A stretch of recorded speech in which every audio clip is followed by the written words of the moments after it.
पहले ब्याह नहीं कर रहे थे। और ये निश्चित होता है कि जिसके अंदर भक्ति मात्रा में आ जाती है वो ब्याह से भागता है। वो संसार के विषयों से कहीं ना कहीं स्वयं को बचाता है। तो जयदेव महाप्रभु आपके माता पिता जो थे वो बाल्यकाल में ही चले गए थे। तो बचपन से ही आप जगन्नाथ महाप्रभु को ही अपने माता पिता मानते थे। जब जगन्नाथ भगवान का इन्होंने दर्शन किया तो दर्शन करने के बाद में इनके मन में भाव आया कि मैं एक नियम धारण कर लेता हूं। क्या मैं इतना विरक्त भाव में रहूंगा, वृक्ष के नीचे रहा करूंगा और एक रात जिस वृक्ष के नीचे रहा दूसरी रात उस वृक्ष के नीचे नहीं रहूंगा। ऐसा नियम बना लिया जयदेव महाप्रभु ने। गीत गोविंद इतना प्रिय लेखनी से नहीं बना है, इतना प्रिय शब्दों से नहीं बना है, इतना प्रिय जगन्नाथ जी को रचयिता की वजह से बना है। शब्द तो संस्कृत के हैं, मैं भी लिख सकता हूं, आप भी लिख सकते हो। कई बार सब्जी अच्छी नहीं बनी है, लेकिन किसने बनाई है? पत्नी ने बनाई है, तो अच्छी बतानी पड़ती है। कैसी बनी? बहुत अच्छी बनी, बहुत बढ़िया बनी है। अरे चलो, पत्नी तो रोज बनाती है, पति ने बनाई है। हाँ, पति कभी कभी भोजन रसोई घर में घुस जाता है तो गैस चूल्हा सब घबरा जाते हैं, बोले आज हमारी शामत है, आ गया, अब बनाएगा कुछ। तो जब पति रसोई घर में जाता उस दिन सबसे ज्यादा खुश होती है पत्नी, और बच्चे तो कूदते रहते, आज पिताजी बनाएंगे कुछ। तो पतिदेव कैसा भी भोजन बनावे, पत्नी जब पाती है तो क्या कहती? बहुत अच्छा बना, बहुत अच्छा, सब कुछ। पत्नी को पता चल जाता है इसमें नमक कम है, नींबू भी कम है, थोड़ी सी मिर्च ज्यादा हो गई है। बच्चों को कहती है नहीं नहीं इसका पेट भरा, इसको मैं दोबारा खिलाऊंगी। वो फिर बाद में सही करके बच्चों को खिलाती है, लेकिन पति से क्या बोलती है? बहुत अच्छा बना। मतलब सामग्री से कई बार प्रेम नहीं होता है, सामग्री बनाने वाले से प्रेम होता है। महाप्रभु जगन्नाथ जी को सामग्री तो बहुत प्रस्तुत करने वाले हैं, पर प्रस्तुत करने वाला कैसा है उससे ठाकुर जी को सामग्री अच्छी लगती है। ये गीत गोविंद इतना प्रिय क्यों है ठाकुर जी को? क्योंकि जयदेव महाप्रभु, और उन जयदेव महाप्रभु ने ऐसा नियम बना लिया कि मैं एक वृक्ष के नीचे एक रात रुकूंगा और अगले दिन दूसरे वृक्ष के नीचे चला जाया करूंगा।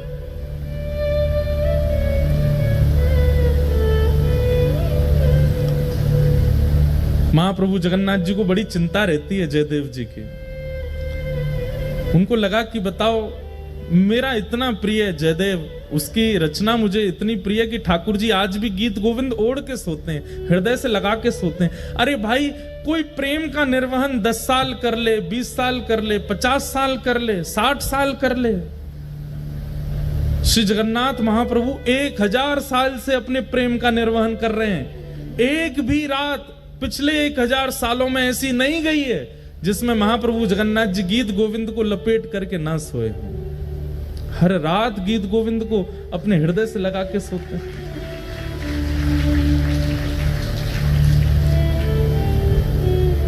अरे, प्रेम विवाह करने वालों के भी प्रेम चलते हैं, लेकिन कुछ वर्षों में कुछ खंडन तो उनके प्रेम में भी आता है।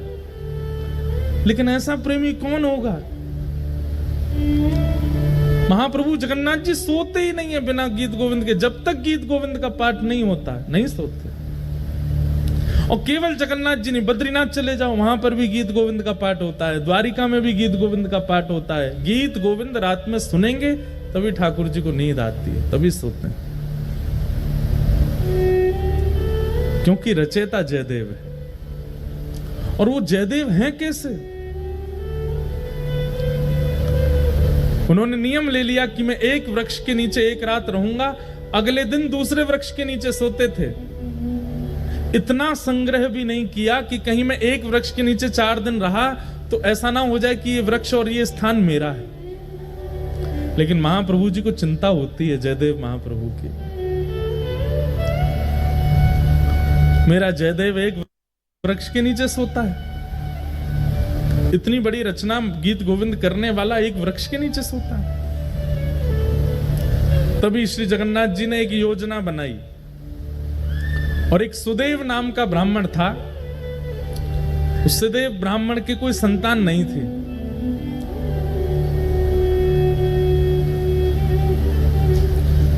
सब लोग बहुत ध्यान से सुनो, बहुत अच्छी कथा है।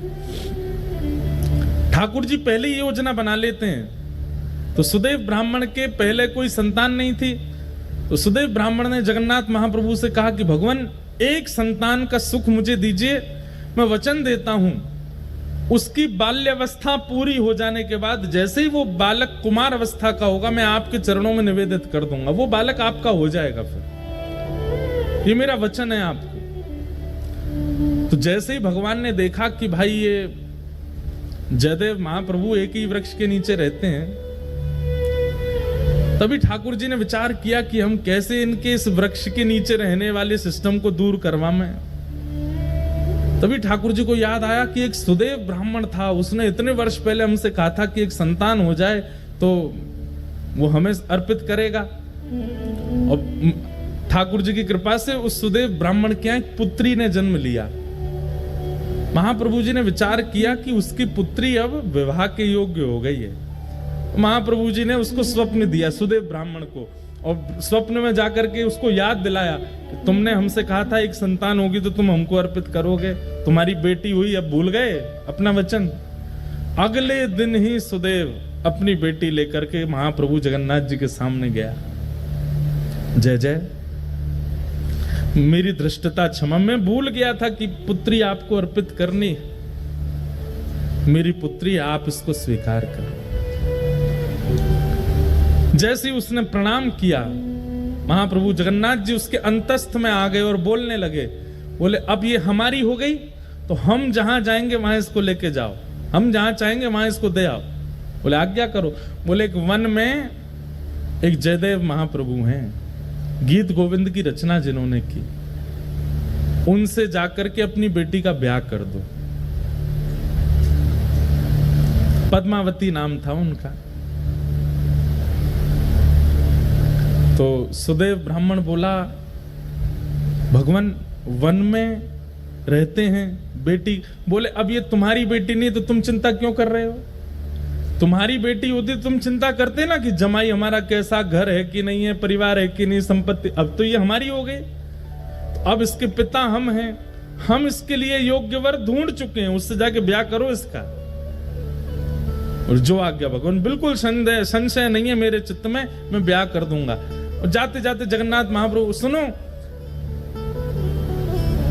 तुम अपनी बेटी लेकर के संबंध कराने आयो, ऐसा बिल्कुल मत बोलना। ये कहना महाप्रभु जगन्नाथ जी ने भेजा है और उन्होंने ही आज्ञा की है कि आपको इनसे ब्याह करना पड़ेगा।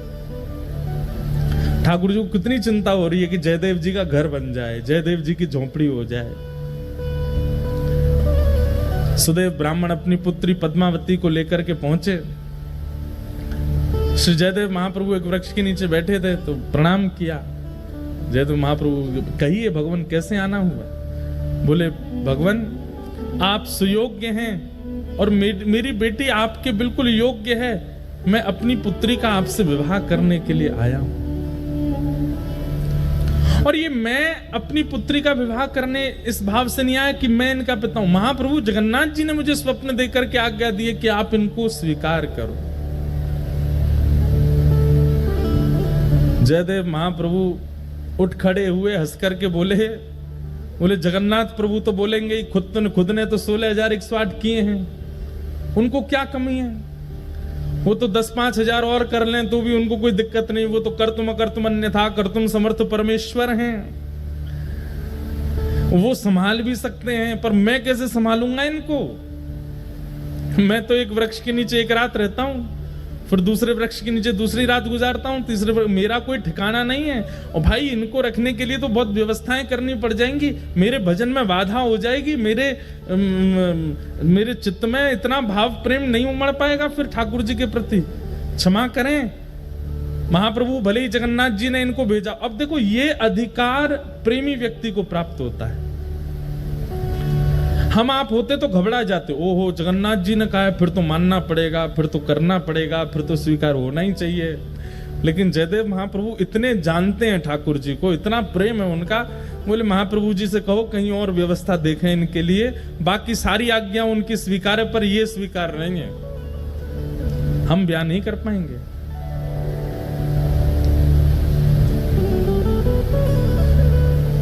और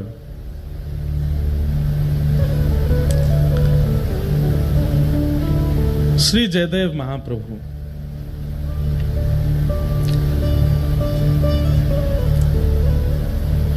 मना कर देते हैं, नहीं करेंगे। अरे आप कैसे व्यक्ति हैं, महाप्रभु जी की आज्ञा नहीं मान रहे हो, जगन्नाथ जी की आज्ञा नहीं मान रहे हो? बोले हमें स्वीकार है, हम बिना आज्ञा के ही रह लेंगे, लेकिन ये नहीं करेंगे। तो एक बार को तो सुदेव ब्राह्मण को क्रोध आ गया, बोले भगवान की आज्ञा ना मानने वाले को हम कैसे दे सकते हैं, चल बेटी। अपनी पुत्री को उठाने लगे तो पुत्री बैठ गई, बोले नहीं, महाप्रभु जी ने आज्ञा की है कि तुम इनकी हो, मैं तो इनको सर्वस्व दे चुकी हूं, मैं तो इनको अपना मान चुकी हूं, ये भले मुझे स्वीकार ना करें। पिताजी अब आपका कर्तव्य नहीं है, मेरे परम पिता जगन्नाथ जी ने मुझे इनको सौंपा है, अब मैं इन्हीं की हूं, चाहे मुझे स्वीकार करें चाहे नहीं करें। जयदेव महाप्रभु बोले वाह, ऐसा समर्पण तो हमने नहीं देखा भैया। अरे तुम्हारे पिता कह रहे हैं चलो, तुम बोले नहीं, महाप्रभु जी ने आपको अर्पित किया, अब तो मैं आपकी।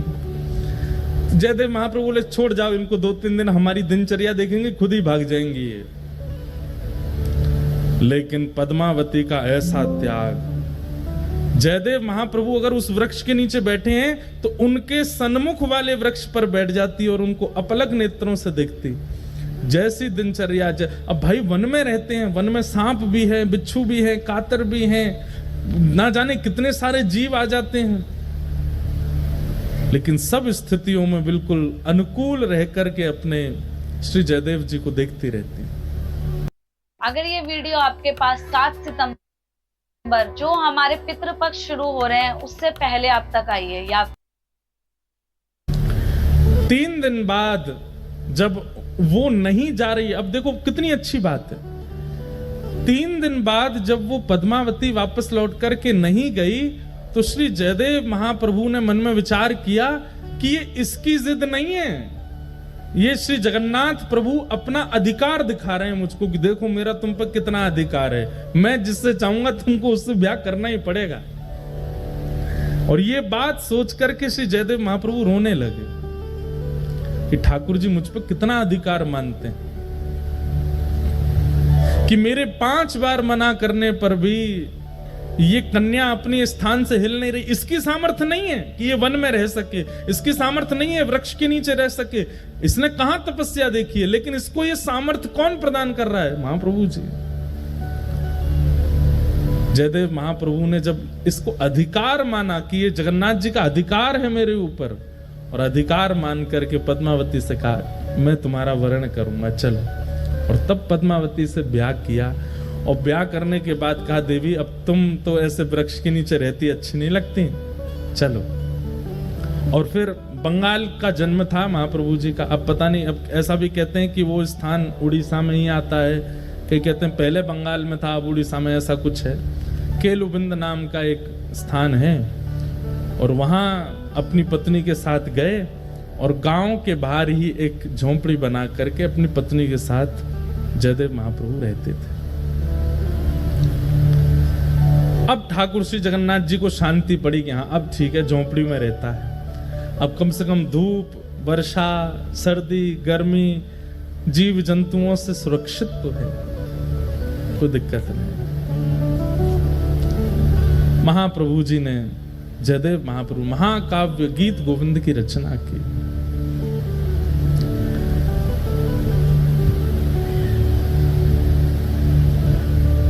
और ऐसा कहीं कहीं वर्णन आता है कि जयदेव महाप्रभु बोलते थे और उनकी पत्नी जो पद्मावती थी वो लिखती थी, वो उनसे लिखवाने का क्रिया करते थे।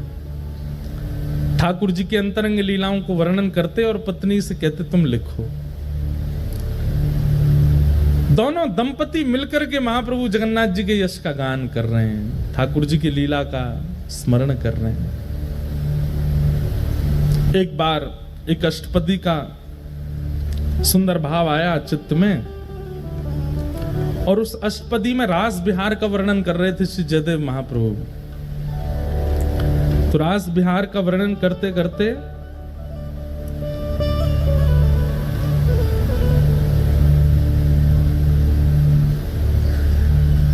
वदसि यदि किंचिदपि दंतरुचि कौमुदी हरति दरति मिरत मति घोरम। ये अष्टपदी का प्रारंभिक इससे प्रारंभ होता है। सुंदर रास बिहार का वर्णन कर रहे थे, और रास बिहार का वर्णन करते करते उनके मन में एक सुंदर भाव आया। क्या? भण मृषण वाणी करवाणी चरणद्वयम् सरसल सलद तत्कसुरागम स्मर गरल खंडनम मम शिरसि मंडनम देहि पद पल्लव मुदारम। अब इस भाव में ऐसा वर्णन है कि ठाकुर जी किशोरी जी के साथ रास बिहार कर रहे हैं, और रास बिहार करते करते ठाकुर जी आते हैं, और थकी हारी किशोरी जी बैठी हैं, और किशोरी जी को थके हारा जान करके ठाकुर जी मन में सोचते हैं कि आज मैं अपने मन की इच्छा पूरी कर लूं। क्या है मन की इच्छा? और ठाकुर जी की मन की इच्छा है कि मैं एक बार किशोरी जी के दोनों चरण पकड़ करके अपने सिर पर धर लूं, और किशोरी जी करने नहीं देते।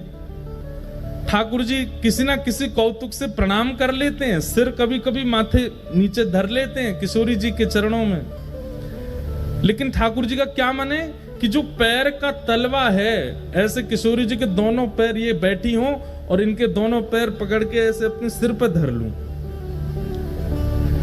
अब देखो कितनी गंभीर बात है, ध्यान से सुनना।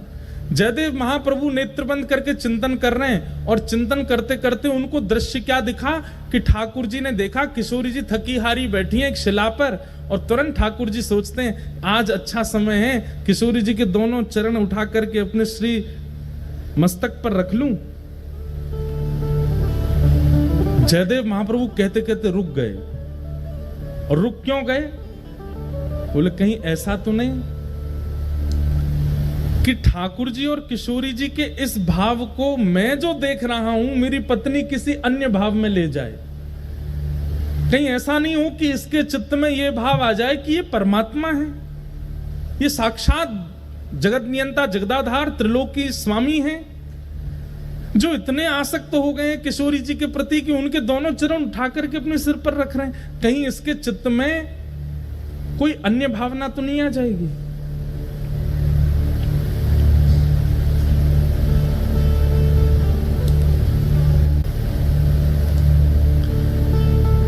बोलते बोलते जयदेव महाप्रभु रुक गए, और तुरंत मन में विचार किया कि मैं अपना नित्य क्रम कर आता हूं, और इसको मैं थोड़ा परिवर्तित करके बोलूंगा, ऐसा कोई भावना आवे जिससे इसके चित्त में कोई दुर्भाव प्रकट हो जाए। तो जयदेव महाप्रभु, देवी अभी ना मुझे आगे याद नहीं आ रहा है, तुम एक काम करो, इसको आगे मैं पूरा करूंगा, यहीं रख दो। और कलम और गीत गोविंद की पुस्तिका वहीं रख करके जयदेव महाप्रभु बोले तुम भोजन प्रसाद तैयार करो, मैं गंगा स्नान करके आता हूं, और स्नान करके आके फिर प्रसाद पाके फिर लिखूंगा। ठीक है। अब वो चली गई प्रसाद बनाने, जयदेव महाप्रभु चले गए गंगा स्नान करने। इतने में ठाकुर जी ने मन में विचार किया कि इस भाव को लिखने में इनको संकोच क्यों हो रहा है। अरे किशोरी जी के चरण मुझको सिर पे धारण करने में कोई दिक्कत नहीं है, ये जयदेव महाप्रभु संकोच क्यों कर रहे हैं इस भाव को वर्णन करने में? और बोले ये स्नान करके आएंगे, इसको परिवर्तित करके कुछ और लिख देंगे, और लेकिन मैं चाहता हूं कि यही लिखा जाए। तभी जयदेव महाप्रभु का रूप धारण करके स्वयं श्री जगन्नाथ जी आ गए, और जयदेव महाप्रभु के रूप में जैसे आए, पत्नी बोली बड़ी जल्दी स्नान कर आए। हाँ देवी, वो मुझे पंक्ति याद आ गई थी, आगे जो लिखनी है, लाओ कलम दो, मैं लिख देता हूँ। और तुम भोजन बन गया? बोले हाँ तैयार है। बोले लगाओ थाली, मैं भी पंक्ति लिख देता हूँ। और श्री जगन्नाथ महाप्रभु ने जयदेव जी का रूप धारण करके इस पंक्ति को लिखा। क्या? भण मृषण वाणी करवाणी चरणद्वयम् सरसल सदल कथ सुरागम स्मर गरल खंडनम मम शिरसि मंडनम देहि पद पल्लव मुदारम। हे किशोरी जी, आपके चरण कैसे हैं? बोले इन चरणों को यदि कोई दूर से देख ले और उसके चित्त में यदि काम भी उत्पन्न हो गया होगा तो किशोरी जी के चरणों में इतनी सामर्थ्य कि उसके हृदय से उस काम का नाश हो जाएगा। ऐसे काम नाशक इन चरणों को मैं अपने शीश पर धारण करता हूं। स्वयं ठाकुर जी ने लिखा और लिख करके जयदेव महाप्रभु की छाप लगा दी। जयति जयदेव कवि भारती भूषितम मानिनी जननि तिशातम। जयदेव महाप्रभु की छाप लगा करके और पूरी पंक्ति पूरी करके, देवी भोजन लगाओ। पत्नी ने, पद्मावती ने भोजन बनाया, ठाकुर जी ने प्रेम से पाया। और नियम था पद्मावती का कि जयदेव महाप्रभु पाते फिर उसी थाली में जो बच जाता उसमें ही थोड़ा परोस के पाती थी। आज ठाकुर जी ने अपना अधरामृत दे दिया पद्मावती को और पद्मावती ने प्रेम से उसी में ही दाल भात मिला करके पाया। आज तो ऐसा अद्भुत, आज पद्मावती बोली ऐसा लगता है मेरे हाथों में लक्ष्मी आ गई है। कितना सुंदर स्वाद, ऐसा लगता है जगन्नाथ महाप्रभु का भात पा रही हूं क्या। बड़े आनंद में निमग्न होकर के एक एक कोर पा रही थी। तभी जयदेव, असली जयदेव आ गए। और वो जयदेव कहां गए? बोले देवी मैंने तो बहुत पा लिया, अब मैं सोने कक्ष में जा रहा हूं, तुम पालो। जगन्नाथ जी तो चले गए भीतर कक्ष में, असली जयदेव जी आए। आकर के अपनी पत्नी को देखा, वाह देवी इतनी जोर की भूख लगी कि आज हमसे पहले ही पा लिया आपने। पद्मावती बोली क्या कह रहे हैं? बोले तुम रोज हमको पवाती हो फिर हमारे बाद पाती हो, आज हमसे पहले ही पा रही हो। पद्मावती बोली कुछ खा पी लिए हैं क्या आप? अरे अभी अभी तो आप प्रसाद पाके सोने गए थे, आपका जो बचा थाल में वही मैं पा रही हूँ। जयदेव महाप्रभु बोले मैं तो तब का गया, गंगा स्नान करके और संध्या वंदन करके अब लौटा हूं, मैं कहां प्रसाद पाया मैंने अभी। अरे आप थोड़ी देर पहले आ तो गए थे। बोले मुझे पंक्ति याद आ गई है, जल्दी कलम दो, और तुरंत आप लिखने बैठ गए और लिख करके आज बड़े खुश हो रहे थे, बड़े आनंद से अपना ही नाम गा रहे थे, वाह जयदेव कह रहे थे। और फिर प्रसाद प्रेम से आपने पाया और सोने गए हो भीतर, पीछे से निकल के फिर आ गए हो बाहर, ये क्या लीला कर रहे हो आज? जयदेव महाप्रभु बोले मैं पंक्ति लिखने आया था। बोले हाँ कहाँ है? गीत गोविंद काव्य। बोले वो वहीं जहां आप रखते वहीं रखा है। तुरंत दौड़ करके गए और जैसे ही उस पंक्ति को देखा, जिस पंक्ति को लिखने में संकोच जयदेव महाप्रभु कर रहे थे, सुंदर अक्षरों में श्री जगन्नाथ जी अपने हाथों से लिख करके गए। और जब अंतिम पंक्ति पड़ी, जयति जयदेव कवि भारती, जयदेव की जय जय हो, जो भारत में ऐसा भूषण रत्न जयदेव प्रकट हुआ उसकी जय जय हो। अपने प्रति ये मान सम्मान महाप्रभु जी के द्वारा सुन करके देख करके जयदेव जी रो पड़े। तुरंत पत्नी से बोले चलो जगन्नाथपुरी। महाप्रभु जी के सन्मुख आकर के इतना रोए, नाथ आप कितना स्नेह देते हैं, कितना प्रेम करते हैं, सर्व भावों से आपने मुझे युक्त कर दिया है। मैंने क्या दिया आपको? केवल शब्द ही तो प्रकट कर रहा हूं, इससे अधिक तो मैं कुछ करता नहीं आपके लिए। ना कभी कोई रत्न चढ़ाए हो, ना कभी कोई भेष चढ़ाया हो, ना कभी महाप्रसाद लगाया हो, ना कभी 56 भोग का कोई मनोरथ जगन्नाथपुरी में कोई विशेष उत्सव किया हो, कुछ नहीं। दूर बैठा बैठा केवल शब्द प्रस्तुत करता हूं और आप इतने प्रसन्न हो जाते हैं। जयदेव महाप्रभु को देख करके जगन्नाथ जी कहते हैं ये सबसे प्रिय भोग है मेरा, जब कोई भक्त अपने शब्द प्रकट करता है, ये मुझे सबसे ज्यादा प्रिय लगता है। इसलिए भैया ये गीत गोविंद महाकाव्य, इसको सामान्य स्तुति मत समझिएगा। ना तो शरीर के रोग दूर होंगे, ना घर परिवार के कलेश दूर होंगे, गीत गोविंद कोई हनुमान चालीसा की तरह पाठ नहीं करना, भूत पिशाच निकट नहीं आवे, महावीर जब नाम सुनावे। गीत गोविंद तो प्रेम लक्षणा भक्ति प्रदान करता है। ऐसे गीत गोविंद को हम बारंबार प्रणाम करते हैं और जयदेव महाप्रभु के प्यारे श्री जगन्नाथ जी को बारंबार वंदन करते हैं कि आप इतने कृपालु हैं कि इतनी सहज अक्षरों पर आप प्रसन्न हो जाते हैं। Stuck in generic templates? Frustrated with formatting? Break free design smarter with Popeye.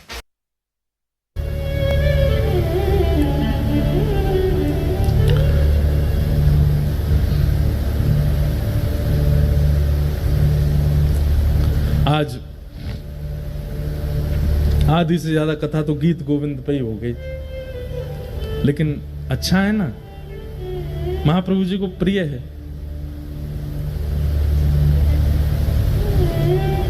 अद्भुत है। बोलो जगन्नाथ महाप्रभु की जय। श्रीमद् भागवत के प्रथम स्कंद में हम लोग प्रवेश करते हैं। जन्माद्यस्य यतोऽन्वयादितरतश्चार्थे स्म विज्ञस्वराट् तेने ब्रह्म हृदय आदि कवये मुह्यन्ति यत्सूरयः तेजो वारि मृदां यथा विनिमयो यत्र त्रिशर्गो मृषा धाम्ना स्वेन सदा निरस्तकुहकं सत्यं परं धीमहि।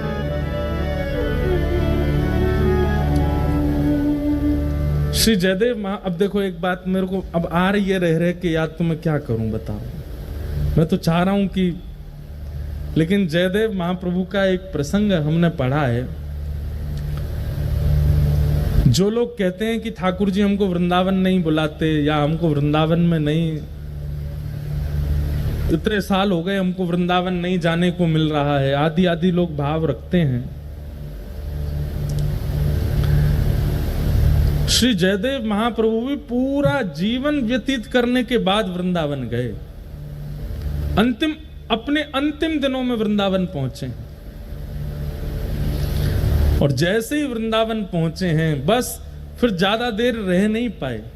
यमुना जी का दर्शन किया, लता कुंज वृक्षों का दर्शन किया, गिरिराज जी का दर्शन किया, रज को माथे से लगाया और श्री जयदेव महाप्रभु फिर ब्रज में ही विलीन हो गए। उसी दिन अपने प्राणों का परित्याग वृंदावन में ही किया। हमारे श्री नंददास जी अष्टछाप के कवि एक बहुत सुंदर पद गाते हैं और वो पद जब मैंने पढ़ा तो मुझे लगा कि श्री जयदेव महाप्रभु के मन में ये भावना प्रकट हुई होगी वृंदावन के प्रति।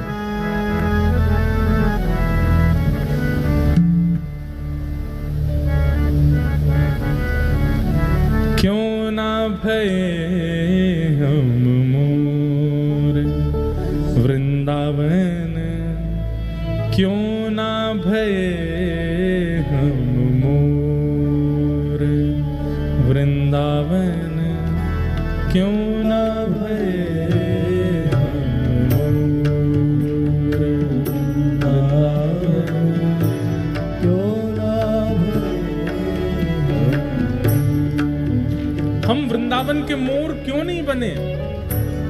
अरे मानव भले ही हम कहीं भी बने, बंगाल में जन्म हुआ, उड़ीसा में जन्म हुआ, गुजरात में जन्मे, महाराष्ट्र में जन्मे, राजस्थान में जन्मे, हे किशोरी जी हम पर आपने कृपा क्यों नहीं की। हमको वृंदावन का मोर ही बना देते, बानर ही बना देते, चेंटी ही बना देते। एक व्याकुलता श्री जयदेव महाप्रभु के मन में वृंदावन को देख करके हुई कि भले ही महाप्रभु जी मुझे प्राप्त हो गए, सब कुछ मुझे प्राप्त हुआ, लेकिन वृंदावन अंत में क्यों मिला। हाँ क्यों ना भये हम मोर वृंदावन, क्यों ना भये हम वृंदावन, क्यों ना भये वृंदावन, क्यों ना भये तो क्या करते वृंदावन में? करत निवास गोवर्धन ऊपर, करत निवास गोवर्धन ऊपर, करत निवास गोवर्धन ऊपर, करत निवास गोवर्धन और निरखत नंद किशोर, निरखत नंद किशोर, निरखत नंद किशोर, निरखत नंद किशोर, वृंदावन क्यों ना भय हम मोर, वृंदावन क्यों ना भय। देखो ये पद मुझे नहीं गाना है, ये मेरे लिए है भी नहीं है, आपके लिए है, लेकिन दुर्भाग्य मुझे मैं ही गा रहा हूं। आपको गाना चाहिए। हम तो वृंदावन के मानव हैं, हमको मोर क्यों बनना है? हम तो वहां जन्म के इंसान बन के आए। हम पे तो इतनी बड़ी कृपा है ठाकुर जी की, किशोरी जी की बहुत बड़ी कृपा है, जगन्नाथ महाप्रभु की बहुत बड़ी कृपा। इतनी कृपा किसी पर हो नहीं सकती जितनी इस दास पर। भगवान करे कोई की नजर नहीं लग जाए।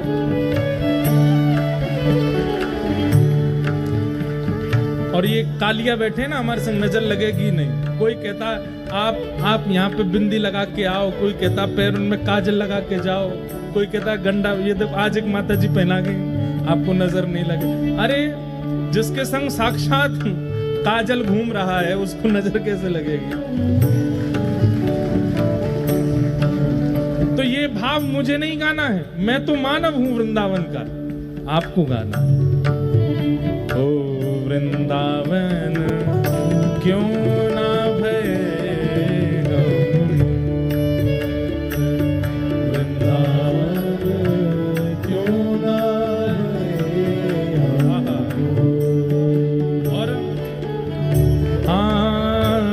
क्यों ना भय वंशी कुल सजनी, क्यों ना भय वंशी कुल सजनी, क्यों ना भय वंशी कुल सजनी, क्यों ना भय वंशी कुल सजनी। अधर पिबत घन घोर, अधर पिबत घन घोर,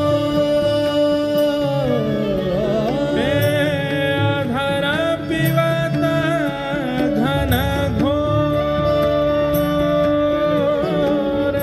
अधर पिबत घन घोर। वृंदावन क्यों ना भय हम, वृंदावन क्यों ना भय हम, वृंदावन क्यों ना भय हम,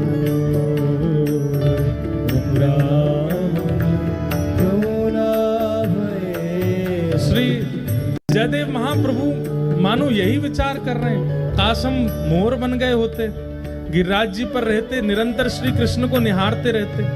काश हम वंशी कुल में जन्मे होते, ठाकुर जी के अधर पर बैठ। अरे इतने मंदिर हैं वृंदावन में, कहीं वंशी बन के आते, किसी मंदिर में किसी ठाकुर जी के अधर पर तो लग जाते। राधा रमण, राधा वल्लभ, बांके बिहारी, मदन मोहन, गोविंद देव, गोपीनाथ, श्री जुगल किशोर, कितने मंदिर हैं। कहीं तो हमको अधर पर धारण करा दिया जाता। और फिर तीसरी बात क्या कह रहे हैं? क्यों ना भय गुंज गुंजावन बेली क्यों ना भये गुंजावन बेली। हम किसी वन के पुष्प क्यों नहीं बने, हम किसी वन की गुंजामाला क्यों नहीं बने। क्यों ना भये गुंजावन बेली क्यों ना भये गुंजावन बेली। रहत श्याम जू की ओर, रहत श्याम जी की ओर, रहत श्याम जू की ओर, रहत श्याम जू की ओर। क्यों ना भये मकराकृत कुंडल, क्यों ना भये मकराकृत कुंडल, क्यों ना भये मकराकृत कुंडल, क्यों ना भये मकराकृत कुंडल। श्याम श्रवण झकझोर, श्याम श्रवण झकझोर। अरे हम मकराकृत कुंडल बन गए होते, श्री ठाकुर जी के कर्णों से लग जाते, निरंतर उनके कानों पर ही विराजमान रहते, कहीं से तो सामीप्य मिलता। वृंदावन क्यों ना भये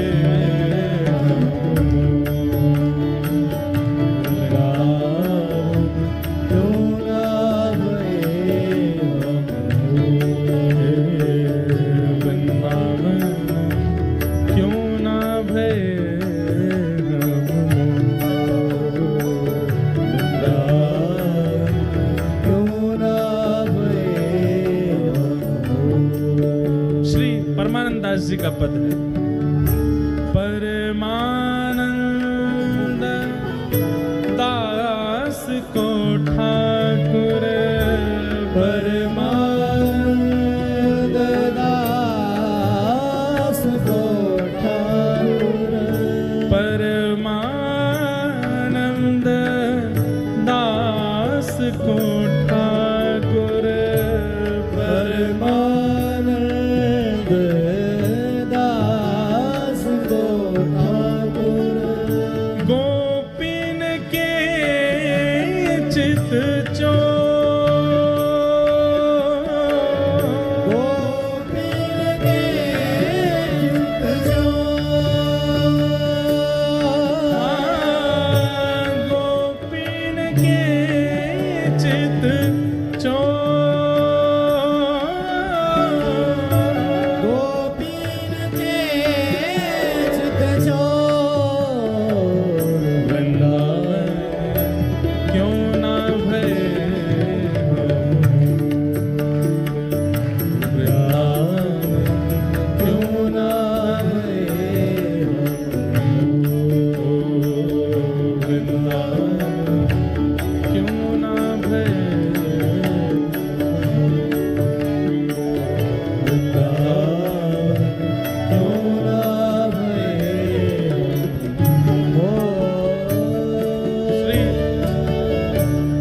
जयदेव महाप्रभु के चित्त में भाव प्रकट हुआ।